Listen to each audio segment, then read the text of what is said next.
right time now, 10:46, and it is time for the Pet of the Week. And this morning we have Alicia Wright from the Connecticut Humane Society with us to introduce us to the Pet of the Week. Good morning. Good morning. Thank you for joining us. So we've got a tiny friend here. This is Darren, you guys. He's been a little shy this morning. He has been a little shy. He finds his blanket very interesting and likes to turn around and stick his head in all the little crevices because he's not so sure if he likes the bright lights of the small screen. Gotcha. And I think he might be missing his buddies back at the Humane Society. Yes, he is, and I'm really glad you mentioned that. Rats are very, very social critters. Okay. So it's actually wonderful to have 2 or 3 or even more of the same sex because they love to play and have fun and enjoy one another's company. So Darren would do very, very well in a home with other male rats. Absolutely. Gotcha. All right. So tell us a little bit about Darren. How did he end up with you guys?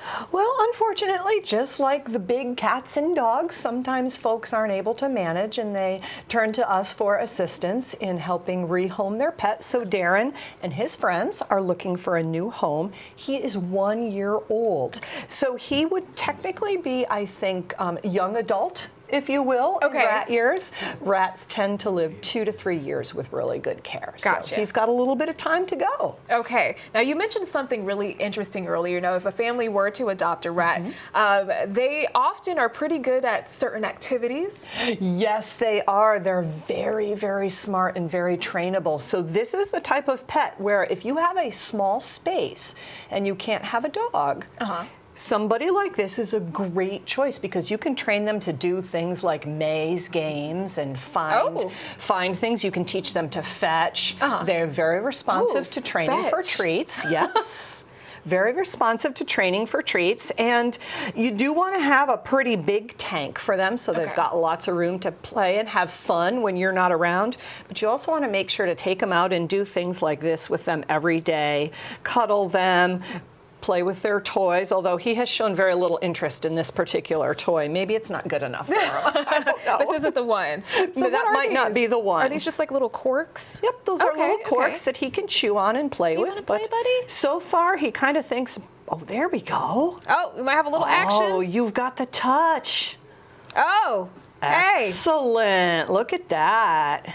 There we go. There you go, Darren. There we can see his cute little face a lot more easily because we brought the toy out. Yeah. Okay, so what do families need to know if they are interested in adopting a rat? Great question. You need a very large size tank that you can house them in.